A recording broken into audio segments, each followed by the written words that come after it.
कहानी की शुरुआत में बताया जाता है कि एक एस्ट्रॉयड के पृथ्वी से टकराने के 5 साल बाद दुनिया की 75% जनसंख्या खत्म हो गई। एस्ट्रॉयड के टुकड़े अभी भी पर्यावरण में मौजूद थे, हवा दूषित हो गई और बची हुई रेडिएशन अभी तक असर दिखा रही थी। भूकंप और तूफान जैसी चीजें धरती पर आम हो गई। इंसानों के पास बंकर में रहने के अलावा कोई दूसरा रास्ता नहीं था। अब हम जॉन नाम के एक आदमी को देखते हैं जो ग्रीनलैंड के एक बंकर में अपने परिवार के साथ रहता है। वो एक इंजीनियर के तौर पर काम करता है, लेकिन साथ ही एक जासूस भी है, जिसका मतलब है कि उसे एक खास सूट पहनकर कभी कभी बंकर से बाहर जाकर दुनिया के हालात को जांचना पड़ता है। एक दिन उसे जमीन पर एक दरार खुली हुई दिखी और उसे एहसास हुआ कि ये दरारें धीरे धीरे बड़ी होती जा रही हैं। फिर जॉन बीच पर गया और वहाँ उसने कुछ लाइफ बोट्स और एक टूटी हुई शिप को देखा। सबसे पहले उसने हर लाइफ बोट को चेक किया, लेकिन उनमें से किसी में भी उसे कुछ काम का नहीं मिला। तो फिर वो शिप के अंदर घुस गया और वहाँ उसे कुछ काम की चीजें मिल गई, जिन्हें उसने अपने पास रख लिया। अंदर और आगे जाकर उसे बहुत सारी लाशें दिखी। चीजें ढूंढते हुए जॉन को एक नोटबुक भी मिली, जिसमें एक खूबसूरत फूल रखा हुआ था। जॉन ने उस नोटबुक को भी अपने पास रख लिया। उसी वक्त बंकर से उसे रेडियो पर एक चेतावनी मिली कि एक बहुत ही खतरनाक तूफान आ रहा है। जॉन ने पूरी ताकत से दौड़ना शुरू कर दिया, क्योंकि तूफान बहुत तेज रफ्तार से उसके पीछे आने लगा था। खुशकिस्मती से जॉन गेट के ऊपर से कूदकर सही टाइम पर बंकर के अंदर घुस गया और तूफान के अंदर आने से पहले ही उसने गेट को बंद कर दिया। खुद को बचाने के बाद जॉन सदमे में बैठ गया। वो सोचने लगा कि मौत के कितना करीब था। इसके बाद जॉन ने अपने थेरेपिस्ट से मिलने का फैसला किया और दुनिया की अजीब हालत के बारे में बातें करने लगा। थेरेपिस्ट ने कहा कि सबकी यही हालत है, लोग बस दिखा रहे हैं कि सब कुछ ठीक है। इसीलिए उसने जॉन से कहा कि चिंता क्यों कर रहे हो, तुम्हारे हाथ में कुछ है। अपने परिवार के साथ ज्यादा से ज्यादा समय बिताओ, खुलकर जियो। इसी बीच जॉन की पत्नी एलिसन दूसरे बंकर में बैठी लीडर्स के साथ मीटिंग कर रही थी, जहां सब लोग बातचीत कर रहे थे कि खाने पीने की चीजें खत्म होने लगी हैं। तभी एलिसन को एक मैसेज मिला जिसमें लिखा था कि जॉन सही सलामत वापस आ चुका है। उसी मीटिंग में डॉक्टर अमीना ने साइंटिस्टों से मिली जानकारी दी, जो उसे दूसरे बंकर्स से मिली थी। वो एस्ट्रॉयड से बने हुए खड्डों के बारे में थी। इन खड्डों का साइज और गहराई उन्हें तूफान से बचाएगी और मुमकिन है कि जहरीली हवा भी उनका कुछ खास नहीं बिगाड़ेगी। इसीलिए वो जगह रहने के लिए बढ़िया हो सकती है। लेकिन एडम ने याद दिलाया कि ये गड्ढे तो फ्रांस में हैं और पूरे यूरोप में लड़ाई चल रही है। तभी अचानक एक भूकंप आया और पूरा बंकर हिलने लगा। लेकिन सब लोग सिर्फ इंतजार कर रहे थे कि भूकंप कब रुकेगा और फिर अपने काम में लग गए, मानो ये बिल्कुल आम बात हो। मीटिंग में कोई कहने लगा कि ये भूकंप और ज्यादा तेज होने लगे हैं। फिर एलिसन ने सबको याद दिलाया कि बाहर कुछ लोग अभी भी फंसे हुए हैं, हमें उनकी भी मदद करनी होगी। लेकिन एडम कहने लगा कि हमारे पास और लोगों को रखने के लिए चीजें नहीं है और साथ ही वो आएंगे पता नहीं किस तरह की बीमारी ले आए, इसीलिए इस चीज को तो छोड़ देना चाहिए। लेकिन एलिसन कहने लगी कि वोटिंग करके ही पता चलेगा लोग क्या चाहते हैं। हाथ उठे और ज्यादातर लोगों ने एलिसन का साथ दिया। इसीलिए ये तय हुआ कि कल बर्फ पर चलने वाली एक गाड़ी को भेजा जाएगा। बाद में जब जॉन बंकर की पाइप्स को ठीक कर रहा था, तभी एलिसन ने अपने बेटे नेथन को बाहर देखा। इस बात से वो बहुत गुस्सा हुई कि बीमार हो जाओगे, अंदर आओ जल्दी। अंदर अपने कमरे में नेथन टॉर्च का इस्तेमाल करके अपनी बेडशीट में किए गए छेदों से लाइट मार रहा था, जिससे ऊपर की दीवार पर सितारे बन जाते और उसे ऐसा महसूस होता कि वो आसमान को देख रहा है। अगले दिन जॉन ने बंकर की दीवारों पर कुछ दरारें देखी। इसी बीच बंकर से भेजी हुई एक गाड़ी बाहर गई और कुछ लाचार लोगों को बचाकर वापस आने लगी। आते वक्त टीम ने बंकर में कॉल किया और दूसरे राउंड के लिए परमिशन मांगी, क्योंकि जगह कम होने की वजह से वो कुछ लोगों को पीछे छोड़ आए थे। लेकिन एडम ने तुरंत मना कर दिया, ये याद दिलाते हुए कि हमारे पास इतनी जगह और खाना कहाँ है यार, लोग इकट्ठा करे जा रहे हो। उसी वक्त एक और भूकंप आया और उसका गाड़ी से संपर्क टूट गया। बंकर पहले से भी ज्यादा जोर से हिलने लगा, जिससे लोग और सामान दोनों गिरने लगे और तभी अचानक छत के कई हिस्से बुरी तरह टूट गए, जिससे कई लोग फंस गए और उन्हें गंभीर चोटें भी लगी। कुछ पत्थर जॉन के सर पर आ गिरे और धूल की वजह से कई दिन से चल रही उसकी खांसी और बढ़ गई। लेकिन उसके एक दोस्त ने उसे वहां से निकलने में मदद की। तभी सारे अलार्म बज गए और बंकर फिर से हिलने लगा। थोड़ी दूर से एक धमाके की आवाज आई। जॉन ऑफिस की तरफ दौड़ा ताकि एलिसन को बचा सके। एलिसन को काफी चोट आई थी। जॉन ने जल्दी से उसे खड़ा किया और दोनों अपने बेटे को ढूंढने निकल पड़े। दोनों ने नेथन को उसके कमरे में मास्क पहने हुए पाया, लेकिन फिर भी उसे सांस लेने में दिक्कत हो रही थी। जॉन ने अपने परिवार से कहा कि जितना जल्दी हो सके सामान पैक करो, तब तक मैं और मास्क लेकर आता हूँ ताकि वो ये बंकर छोड़ सकें। सभी लोग घबराहट में इधर उधर भाग रहे थे, लेकिन जॉन फिर भी लॉकर्स तक पहुंचा और मास्क लेकर आया, जिसके बाद नेथन थोड़ा बेहतर महसूस करने लगा और परिवार ने बाहर निकलने के लिए तैयारी कर ली। जब बंकर का हिलना डुलना बंद हुआ, दीवारें भी टूटने लगी। बाहर के रास्ते पर एक परेशान भीड़ जमा हो गई, लेकिन गेट सिर्फ आधा ही खुला था और इस दरवाजे से निकलना मुमकिन नहीं था। इसलिए जॉन अपने परिवार को पीछे वाले रास्ते की तरफ ले गया। बदकिस्मती से पीछे का रास्ता भी टूट गया था। कोई और रास्ता ना होने की वजह से जॉन ने अपने परिवार को रेंगते हुए आगे बढ़ने को कहा। जैसे तैसे वो लोग दरवाजे के पास पहुंचे और जॉन ने दरवाजे का बटन दबाया, लेकिन भारी इंजन की वजह से बंकर और बुरी तरह टूट गया। पर कम से कम वो लोग सही सलामत बाहर पहुंच गए। बाहर भी तगड़ी भगदड़ मची हुई थी। जब जमीन में पानी के धमाके होने लगे तो दोनों ने नेथन को खो दिया और उसे ढूंढने के लिए वापस भागे। उन्होंने देखा कि नेथन अमीना की मदद कर रहा था जो गिर गई थी। वो लोग अमीना को भी अपने साथ ले गए और बीच की तरफ भागने लगे, जहां बचे हुए लोग बोट्स पर चढ़कर अपनी जान बचाने की कोशिश कर रहे थे। इतने ज्यादा लोग इकट्ठा हो गए कि एक बोट तो पलट ही गई, जिसके बाद वो सभी लोग पानी में जा गिरे। कुछ बेचैन और मजबूर लोग इस मौके का फायदा उठाकर एडम का मास्क छीनने की कोशिश करने लगे, इसलिए एलिसन और जॉन उसे बचाने के लिए दौड़े। पर फिर एक आदमी ने जॉन पर झपटकर उसका मास्क छीन लिया, लेकिन फिर भी किसी तरह वो और एलिसन एडम को खींचकर किनारे तक ले आए। अब सिर्फ एक ही बोट बची थी तो जॉन अपने परिवार और कुछ लोगों को जल्दी से उस पर चढ़ने का रास्ता दिखाने लगा। एलिसन ने चाहा कि जितने ज्यादा लोगों को वो बचा सकें उतनों को बचा लें, लेकिन कैप्टन बोल पड़ा कि ज्यादा वजन हो जाएगा, बोट डूब जाएगी। इसलिए मजबूरी में लोगों के मुंह पर ही दरवाजा बंद करना पड़ा। बाहर खड़े लोग बोट से चिपक गए जब तक बोट चल नहीं पड़ी। उसी पल एक बहुत बड़ी लहर सामने आई और बीच से टकराकर उन लोगों को अपने साथ ही ले गई। जॉन की बोट भी उस लहर में जोर से इधर उधर उछली, लेकिन कैप्टन ने जैसे तैसे बोट को संभाले रखा और वो लोग सुरक्षित तरीके से आगे बढ़ते रहे। थोड़ी देर बाद जॉन ने एक डिवाइस का इस्तेमाल करके कंफर्म किया कि यहाँ हवा की क्वालिटी सही है, इसीलिए वो अपने मास्क उतार सकते हैं। फिर सारे बैठकर बात करने लगे कि कहाँ जाना चाहिए, और क्योंकि आइसलैंड खत्म हो चुका था इसीलिए उन्होंने तय किया कि उनकी सबसे नजदीकी मंजिल इंग्लैंड है। कुछ घंटे बाद बोट ने काम करना बंद कर दिया, पर फिर जॉन ने इंजन चेक किया और उसे ठीक कर दिया, जिससे वो दोबारा अपना सफर जारी रख सके। जब रात हुई तो नेथन बहुत खुश हुआ क्योंकि आखिरकार उसे तारे दिख ही गए। कुछ दिन बाद बोट फिर से रुक गई क्योंकि उसमें तेल खत्म हो गया था। अब किसी के पास कोई रास्ता नहीं था तो उन्होंने बोट को समुद्र की लहरों के भरोसे छोड़ दिया कि वो उन्हें कहीं तो लेकर जाएंगी। काफी लंबे इंतजार के बाद आखिरकार बोट जमीन तक पहुंच गई। सबने बाहर देखा तो हैरान हो गए जब उन्हें पता चला कि वो लिवरपूल में है। जॉन ने अपने डिवाइस से कंफर्म किया कि हवा यहाँ पर साफ है, पर अब उन्हें जल्द से जल्द रहने के लिए जगह ढूंढनी होगी। लेकिन जब उन्होंने नीचे देखा तो पता चला कि एरिया का एक हिस्सा पानी में डूब चुका है। जॉन ने एक चप्पू लिया और बोट को चलाना शुरू किया, जब तक बोट आखिरकार एक सूखी सड़क से टकरा नहीं गई। सभी बोट से उतरे और देखा कि शहर बिल्कुल सूना लग रहा था। उन्हें सड़क पर कुछ लोग दिखे तो वो उनका पीछा करने लगे और एक ऐसी जगह पहुंच गए जहां लोग किसी तरह जिंदा रहने की कोशिश कर रहे थे। जॉन ने देखा कि उनमें से कई लोग बीमार लग रहे हैं, इसीलिए वो ज्यादा दिन तक जिंदा नहीं रह पाएंगे। जॉन के ग्रुप को चीखने की आवाजें सुनाई दी। आवाजों का पीछा करते हुए उन्होंने एक भीड़ को देखा। कई लोग एक बंकर के बाहर हल्ला मचा रहे थे, जबकि कुछ फौजी उस बंकर को गार्ड कर रहे थे। एडम गेट की तरफ दौड़ा और बताने लगा कि हम ग्रीनलैंड स्टेशन के सरकारी अफसर हैं, हमें अंदर जाने दो। इस पर फौजी ने कहा कि अपनी आईडी दिखाओ, लेकिन सिर्फ एलिसन के पास आईडी थी और उसे अपने परिवार को छोड़कर अंदर नहीं जाना था। एडम फौजियों से बहस करने लगा, जबकि भीड़ और ज्यादा गुस्से में आ गई। अचानक से एक फौजी ने एडम को गोली मार दी। जब भीड़ में खड़ा एक दूसरा इंसान जबरदस्ती अंदर घुसने की कोशिश करने लगा तो उसे भी गोली मार दी गई। सोल्जर्स ने गेट बंद कर दिया और अलार्म बजना शुरू हो गया। उसी वक्त आसमान में आता हुआ एक तूफान दिखाई दिया और भीड़ घबराकर भागने लगी। अमीना और जॉन के परिवार ने एक वैन को रोका और ड्राइवर से उन्हें लंदन ले जाने को कहा, लेकिन ड्राइवर पेमेंट मांगने लगा, जिसके लिए जॉन ने उसे अपनी घड़ी दे दी।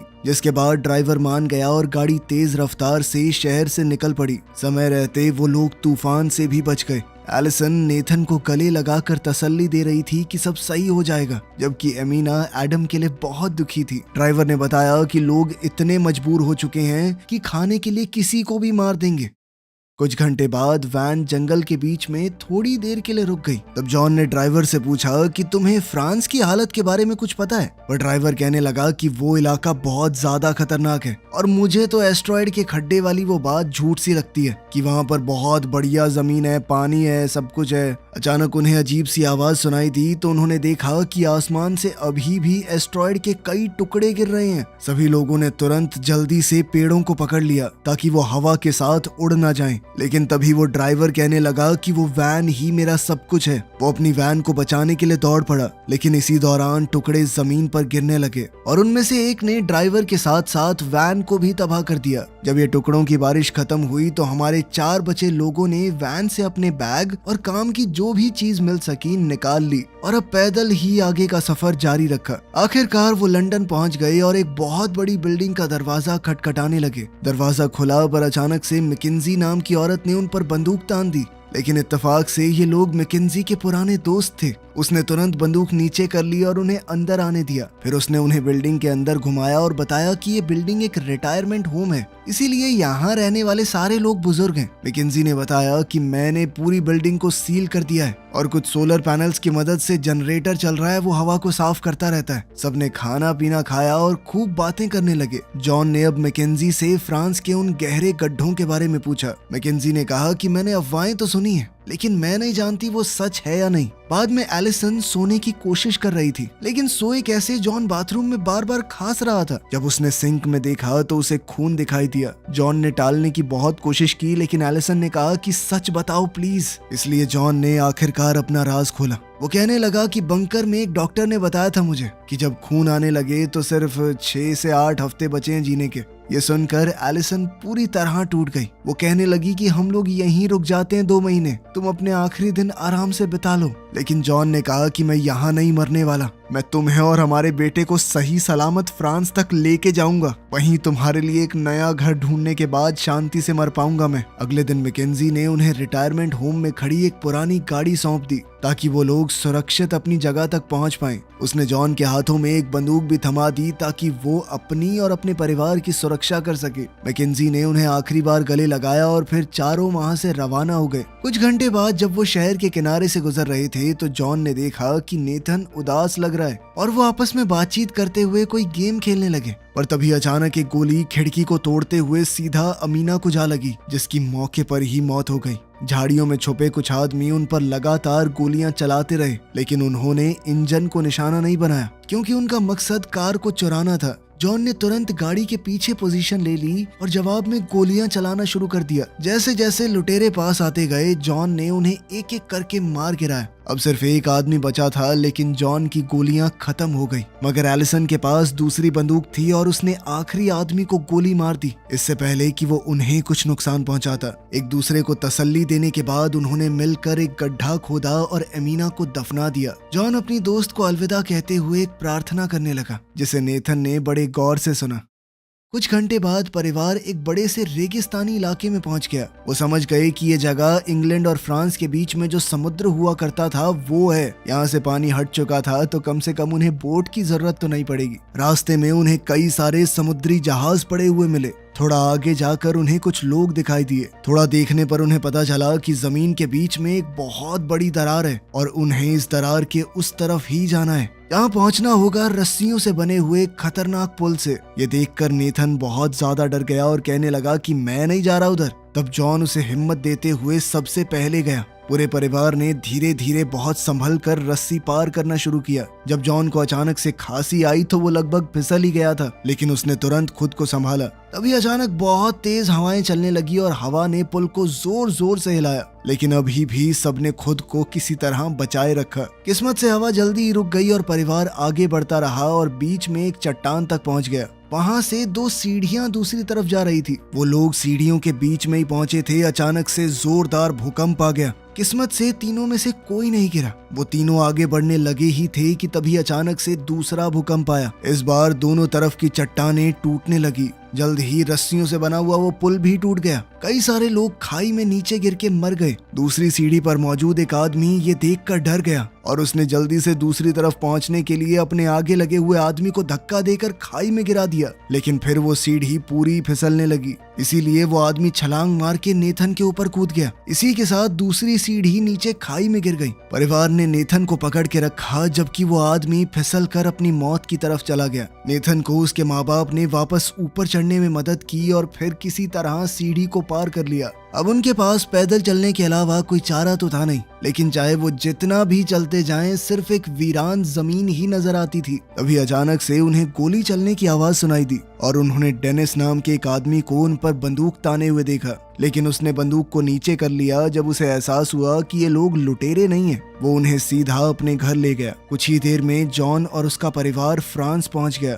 डेनिस फिलहाल एक पुरानी फैक्ट्री में रह रहा था जिसे वो एक गाड़ी के इंजन से पावर देता। डेनिस ने उन्हें अपनी बेटी कमील और पत्नी से मिलवाया। उसकी पत्नी पर रेडिएशन का बुरा असर हुआ था। वो व्हील चेयर पर थी और कुछ बोल भी नहीं पाती थी। डिनर के दौरान डेनिस को पता चला कि जॉन का परिवार एस्ट्रॉयड से बने हुए खड्डों तक पहुंचना चाहता है। उसने उन्हें चेतावनी दी कि वो इलाका बहुत ज्यादा खतरनाक होगा। हर तरफ से लोग खड्डे पर कब्जा करने के लिए एक दूसरे को मार रहे होंगे। वहीं कमील नेथन को अपने कमरे में ले गई और उसे अपनी सारी कूल चीजें दिखाने लगी। बदले में नेथन ने भी उसे अपनी छेद की हुई वो चादर दिखाई जिसके नीचे टॉर्च मार के आसमान में तारे दिखते हैं। अगली सुबह डेनिस ने जॉन को एक मैप दिया और उस पर सबसे कम खतरनाक रास्ते को दिखाने लगा। उसने आर्मी में अपने एक पुराने दोस्त का नाम भी बताया जो अब एक बड़ी पोस्ट पे है। साथ ही उसने जॉन को अपनी एक पुरानी फोटो भी दी अपने दोस्त के साथ, ताकि वो ये साबित कर सकें कि वो डेनिस को जानते हैं। हो सकता है उन्हें मदद मिल जाए। अचानक डेनिस ने रोते हुए जॉन से एक गुजारिश की, क्या तुम लोग कमील को भी अपने साथ ले जा सकते हो? वो खुद अपनी बेटी को उस खड्डे तक ले जाना चाहता है, लेकिन उसे यहीं रहकर अपनी पत्नी का ख्याल रखना होगा। जॉन थोड़ा हिचकिचाया लेकिन एलिसन तुरंत मान गई। इसके बाद कमील अपने माँ बाप को अलविदा कहते हुए जॉन के परिवार के साथ डेनिस की वैन में बैठकर निकल पड़ी। कुछ घंटे गाड़ी चलाने के बाद एलिसन ने नोटिस किया कि बच्चों का मूड खराब है, इसीलिए उन्होंने ब्रेक लेकर रुकने का फैसला किया। फिर जॉन ने बच्चों को एक गेम खिलाई जिससे मूड थोड़ा बेहतर हुआ। तभी अचानक उन्हें सड़क पर कुछ गाड़ियां दिखाई दी और कई फौजियों ने उन्हें घेर लिया। कमील ने अपने पिता के जनरल दोस्त का नाम लिया और फौजियों को मना लिया कि वो उन्हें एरिया क्रॉस करने में मदद करें। रात तक वो लोग एक लड़ाई के मैदान में पहुंच गए जहां आर्मी कुछ लोगों से लड़ रही थी। एक फौजी उन्हें पीछे से ले गया ताकि वो बिना किसी की नजर में आए जंगल से गुजर सकें। जब उनके पास एक धमाका हुआ तो उन्हें रुकना पड़ा, लेकिन जल्द ही उन्होंने दोबारा चलना शुरू किया और फिर कुछ तारों को पार करके और ज्यादा खतरनाक एरिया में पहुंच गए। अब उन्हें गोलियों और धमाकों से बचने के लिए जितनी तेज हो सके उतनी तेज दौड़ना पड़ा। हर तरफ लोग मर रहे थे और तभी परिवार ने एक आदमी को आग की लपेट में देखा। फिर उनके साथ वाले फौजी ने बंकर में कॉल करके बताया कि मेरे साथ सिविलियन है, और कुछ दूसरे फौजियों ने उन्हें आगे बढ़ते रहने को कहा। जितना हो सकता था वो उन्हें कवर देते रहे। वो सब आगे बढ़ते हुए जंग के लिए तैयार की गई एक सुरंग तक पहुंच गए जहां जॉन बुरी तरह खांसने लगा और लगभग गिर पड़ा। सुरंग के अंदर से गुजरते हुए उन्हें कई लाशें मिली। आखिर में वो एक सीढ़ी तक पहुंचे और उनके साथ आए हुए फौजी ने उन्हें जंगल में भेज दिया, ये कहकर कि बस सीधे चलते रहना जब तक कैंप न मिल जाए। सुबह होने पर वो आखिरकार मिलिट्री कैंप तक पहुंच ही गए। कमील ने कुछ पहाड़ों की तरफ इशारा किया जो पहले वहां नहीं थे और जॉन ने हिसाब लगाया कि वो अपनी मंजिल के बहुत करीब आ चुके हैं। जब उन्होंने डेनिस के दोस्त के बारे में एक फौजी से पूछा तो पता चला कि वो तो मर चुका है और अब ये वाले फौजी उनकी मदद करने में इंटरेस्टेड नहीं है। इसलिए जॉन ने उन्हें बताया कि मेरे पास कुछ ही दिन बचे हैं भाई, मैं बस अपने परिवार को बचाना चाहता हूँ। एक आदमी ने उन पर तरस खाया और उन्हें अपनी बस में जगह दे दी। जॉन का परिवार और कुछ और लोग बस में बैठ गए जो उन्हें उनकी मंजिल तक ले जाएगी, लेकिन रास्ते में ही एक धमाका होने की वजह से सफर रुक गया। अचानक बस को कुछ लुटेरों ने घेर लिया। इसके लिए एक फौजी बाहर निकलकर लड़ने लगा, लेकिन लुटेरों ने उसे तुरंत गोली मार दी। फिर एक बदमाश ने ड्राइवर को भी मार दिया और सभी को बस से उतरने पर मजबूर किया। जॉन ने अपने परिवार को तो बाहर भेज दिया लेकिन खुद पीछे ही रुक गया ताकि उस लुटेरे पर झपट सके। आवाज सुनते ही बाहर जब एक दूसरे लुटेरे ने अंदर जाने की कोशिश की तो पैसेंजर्स में से एक ने उसके सर पर पत्थर दे मारा। तभी बस के अंदर से 2 गोलियां चलने की आवाज आई। जॉन अपने हाथ में बंदूक लिए बाहर निकला और सब लोग खुश हो गए, लेकिन जॉन को भी गोली लग चुकी थी। सब लोग बस में बैठ गए। नेथन ने जॉन के जख्म पर दबाव बनाए रखा जबकि एलिसन ने बस चलाई। कुछ ही देर में वो एक नए बने हुए पहाड़ की चोटी तक पहुंच गए और परिवार जॉन को संभालते हुए तब तक चलता रहा जब तक उन्हें अपनी मंजिल नहीं दिख गई। सभी अफवाहें सच निकली। एस्ट्रॉयड से बना हुआ एक खड्डा एक बेहद खूबसूरत जगह थी जहां उपजाऊ जमीन थी, कोई प्रदूषण नहीं था। एक नई जिंदगी शुरू करने के लिए ये बेहतरीन जगह है। उसी पल जॉन गिर पड़ा और उसके परिवार ने हर तरफ से उसे घेर लिया, उसकी मौत से पहले एक आखिरी बार अलविदा कहने के लिए। जॉन की मौत पर सब लोग फूट फूट कर रोने लगे और आखिरकार नेथन ने अपने पिता के लिए वही प्रार्थना कही जो उसने पहले सुनी थी। वीडियो पसंद आई तो लाइक कर देना, चैनल को सब्सक्राइब कर लेना। मिलते हैं अगली वीडियो में।